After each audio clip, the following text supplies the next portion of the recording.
savoir insolite.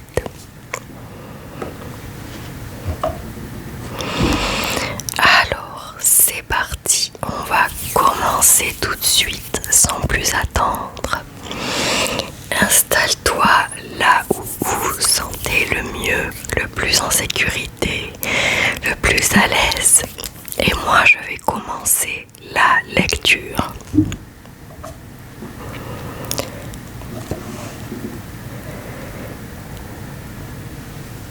Alors, c'est parti. Pourquoi les claviers... Oh, tiens, une mouche. Pourquoi les claviers d'ordinateur sont-ils AZERTY? D'un pays à l'autre, la disposition des lettres sur le clavier n'est pas la même. Alors que les États-Unis utilisent le clavier QWERTY, en France, c'est le clavier AZERTY qui domine. Mais pourquoi?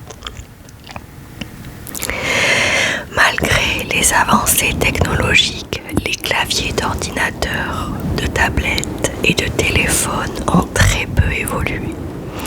Ils sont restés tels qu'ils sont depuis leur création.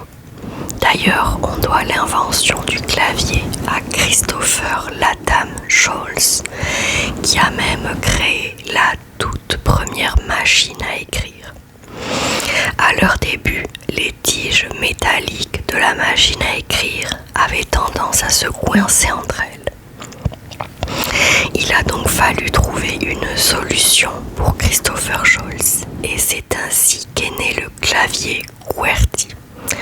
En France, ce clavier change quelque peu puisqu'il s'agit d'un clavier AZERTY.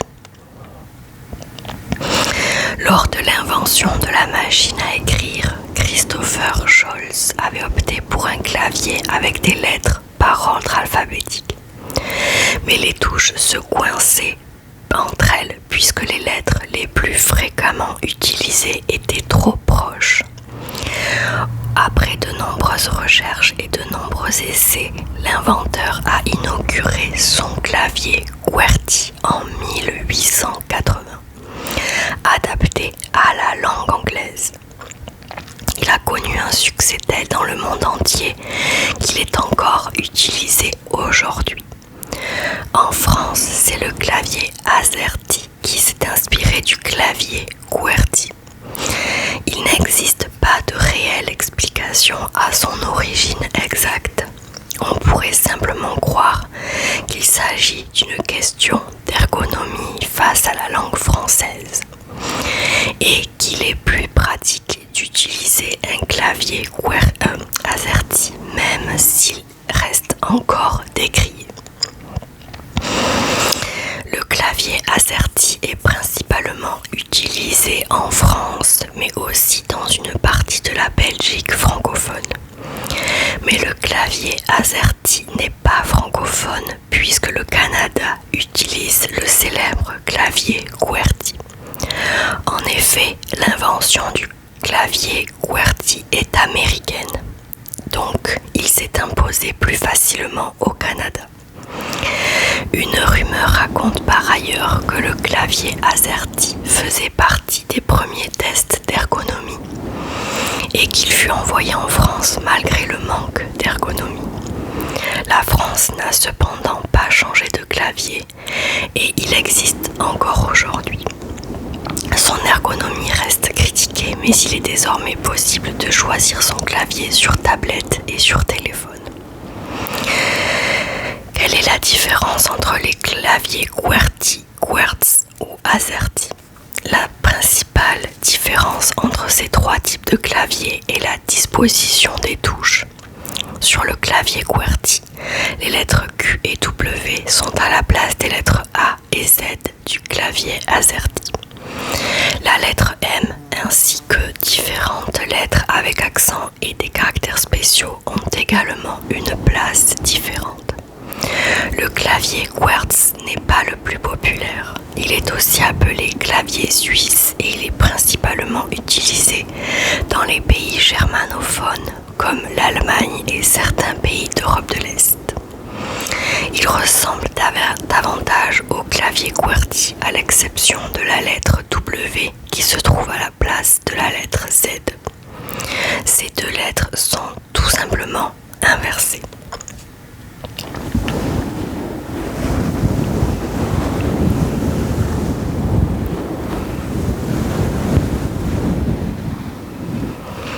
Ensuite, pourquoi les pistolets jouets ont-ils un embout orange? Le classique pistolet en jouet permet de s'amuser entre enfants ou même avec des adultes dans des guerres imaginaires aux 4 pièces de la maison. Mais avez-vous remarqué que les pistolets jouets ont toujours un embout orange? Les faux pistolets sont sans doute l'un des jouets les plus populaires dans le monde. Mais l'engouement autour des pistolets jouets s'invite aujourd'hui aussi dans le monde des adultes. En effet, avec l'essor de l'airsoft, les hommes et les femmes se livrent à des batailles dans des structures dédiées pour jouer en toute sécurité. D'ailleurs, si vous ne l'aviez pas remarqué, les pistolets jouets ont souvent un embout orange. Mais pourquoi ce détail coloré? Quand on y réfléchit, si les pistolets jouets ont un capuchon orange, c'est pour une bonne raison. Éviter la confusion entre un pistolet jouet et une arme à feu réelle. En effet, une réglementation fédérale américaine a été mise en place depuis 1992. Cette loi oblige chaque pistolet jouet à être muni d'un embout rouge vif d'au moins 6 cm fixé à l'extrémité du canon. Ce signe distinctif a pour objectif d'assurer une reconnaissance immédiate du caractère non dangereux du jouet et d'écarter le doute qu'il s'agisse d'une arme à feu au premier coup d'œil. Et attention, cette règle ne plaisante pas, surtout aux États-Unis.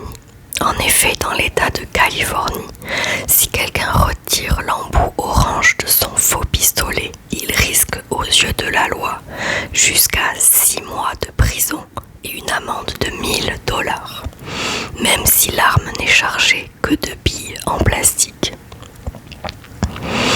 Comment fonctionnent les pistolets jouets?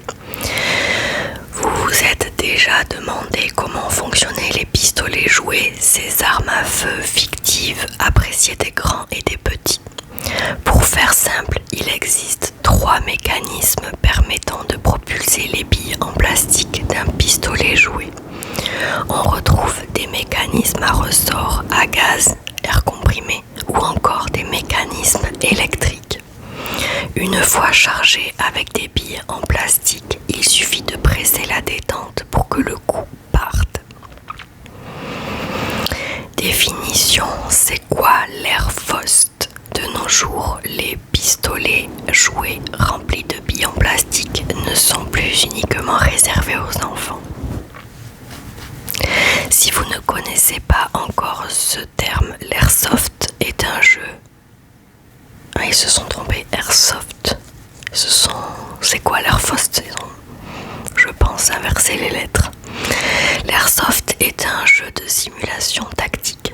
L'objectif, les airsofters sont équipés de pistolets factices et se livrent à des missions simulées dans des espaces dédiés. On peut comparer l'airsoft au paintball traditionnel. Toutefois, l'airsoft se veut plus réaliste que le paintball. Cette activité à mi-chemin entre le sport et le jeu de rôle est très populaire dans le monde entier. Il peut se pratiquer à travers des scénarios tels que capture du drapeau ou une bille par joueur. L'airsoft est également utilisé par les forces de l'ordre, policiers, gendarmes, militaires pour l'entraînement et la mise en situation.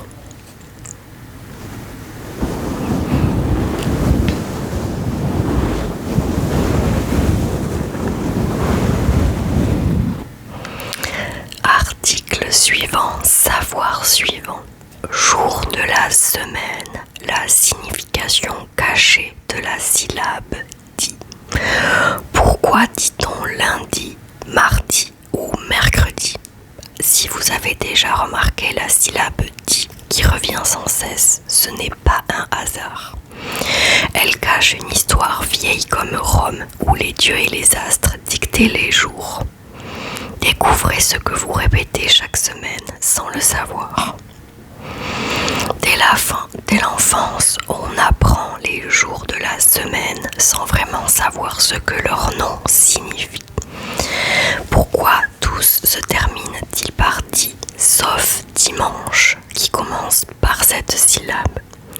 Pour en savoir l'origine, il faut revenir à l'époque romaine, où chaque jour était dédié à une divinité et lié à l'un des 7 astres visibles à l'œil nu. Soleil, Lune, Mercure, Saturne, Vénus, Mars, Jupiter. La syllabe di vient du latin dies qui veut dire jour, ce qui explique des noms comme lundi, issu de lunaetis, le jour de la lune. Le cas de dimanche, avec son di en tête de mot, constitue une singularité propre à la langue française. Nous vous proposons ici de retracer l'origine des jours de la semaine et de lever le voile sur le sens de la syllabe di. Samedi et dimanche, quand la religion transforme le nom des jours. La plupart des langues européennes ont conservé la forme initiale des noms des jours de la semaine. Ainsi, en anglais, dimanche se dit Sunday, le jour du soleil. En France, les noms samedi et dimanche ont été modifiés a posteriori. En effet, si on s'en tient à leur origine, samedi devrait s'appeler Saturdi et dimanche pourrait se nommer Soldi pour jour du soleil. Alors pourquoi ces exceptions? Le samedi tient son changement de la religion hébraïque Sabbati, dies est le jour de sabbat, jour de repos dans la religion juive. Le dimanche a quant à lui une origine chrétienne. Les premiers chrétiens ont remplacé le jour du soleil par le jour du Seigneur, dies Dominique. L'origine des noms des jours de la semaine provient-elle des jours de Jupiter, de Saturne, du Soleil? Les langues latines comme le français tirent l'origine des jours de la semaine des Romains. Ces derniers avaient connaissance des astres dits errants, Soleil, Lune, Saturne, Vénus, Jupiter, Mars, Mercure, dont 5 planètes, qui était également le nom de Dieu important à leurs yeux. Pour faire l'honneur à ces derniers, ils ont associé un jour à chaque dieu. Le mot dies en latin signifiant jour, il a naturellement été greffé au nom des astres, donnant ainsi lundi, jour de la lune, mardi, jour de Mars, mercredi, jour de Mercure, jeudi, jour de Jupiter, vendredi, jour de Vénus, samedi, jour de Saturne et dimanche, jour du Soleil.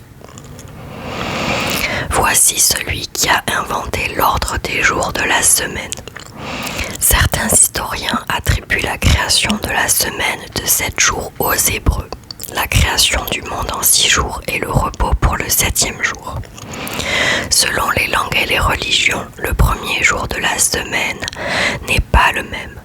Par exemple, en hébreu et en portugais, le jour du repos est le samedi,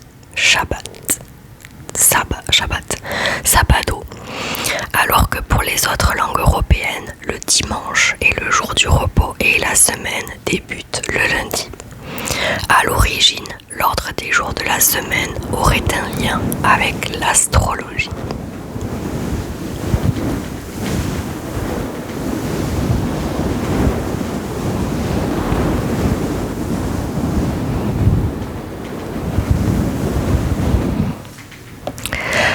Article suivant. Quel est le plat le plus ancien encore consommé aujourd'hui? À travers le monde entier, chaque pays cache de nombreux plats traditionnels qui ont chacun leur propre histoire. Certaines recettes sont tellement anciennes qu'il en devient même difficile de connaître leur véritable origine. La France est réputée pour sa gastronomie française. En effet, nous n'avons pas à rougir de nos pays voisins grâce à notre art de la table et nos spécialités. Mais les recettes françaises ne sont pourtant pas les plus anciennes qui puissent exister. Pour connaître le plat le plus ancien encore consommé aujourd'hui, il faut voyager un peu plus loin que la France. Commençons la liste des plats les plus anciens avec la bière. Oui, la bière est une boisson qui nécessite peu d'ingrédients. Son invention date de 8000 avant Jésus-Christ, mais tout porte à croire que bien avant, la bière était déjà préparée et consommée. Retour en 3600 avant Jésus-Christ, et à cette époque, c'est le pop-corn qui fut découvert. On apprend bien plus tard comment un simple grain de maïs peut se transformer en pop-corn. Mais le pop-corn reste un plat apprécié au fil des siècles. Enfin, la tourte à la viande fait aussi partie des plats les plus anciens. En Mésopotamie, soit aux alentours de 1700 avant Jésus-Christ, des recettes de tourte à la viande existaient déjà. Ces recettes ont évolué avec le temps, mais la tourte à la viande reste un plat encore consommé et fait partie des recettes de grand-mère. Dans la gastronomie française, certains plats remontent déjà à plusieurs centaines d'années. En effet, durant l'Antiquité et le Moyen-Âge, certaines recettes devenues traditionnelles aujourd'hui ont vu le jour. Parmi les plus connus, il semblerait que le coq au vin soit le plat le plus ancien encore célèbre dans la gastronomie française. La légende raconte que Jules César serait à l'origine de la recette après que Vercingétorix lui a envoyé un coq. Au Moyen-Âge, durant les banquets, de nombreuses viandes cuisinées étaient servies. Et la sauce à la moutarde venait accompagner ces plats. Dans le savoir-faire à la française, d'autres mets remontent à quelques centaines d'années, comme la quiche lorraine, le hachis parmentier ou encore la blanquette de veau. Quelle est la recette la plus ancienne au monde? À l'époque de la Mésopotamie, quelques recettes étaient inscrites sur des tablettes. Et des tablettes sont exposées à l'université de Yale aux États-Unis. L'historien français Jean Bottero a décidé de décrypter ces tablettes pour pouvoir reproduire les recettes. Et grâce à différentes études, 3 plats simples ont pu être révélés. 2 recettes de ragoût d'agneau et une recette végétarienne avec une préparation à base de pâte de pain à la bière. Selon la traduction de Jean Bottero, il semblerait que ces recettes étaient déjà très raffinées et sophistiquées. Il a pu les reproduire grâce à des instructions claires. D'autres recettes présentes sur ces tablettes sont prêtes à être traduites et cuisinées.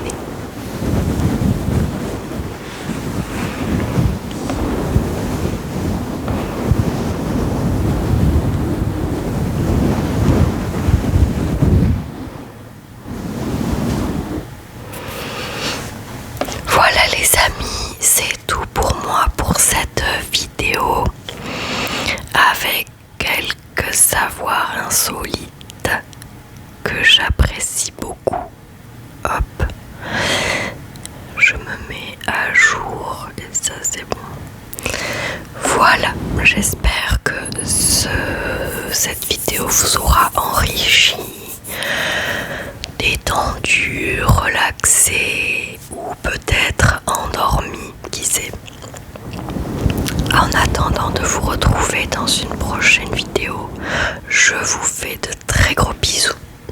Je vous dis à très vite. D'ici là, portez-vous bien, soyez heureux. En tout cas, moi, je vous souhaite tout le bonheur du monde. À très vite. vite les amis dans une prochaine vidéo ASMR. Mouah.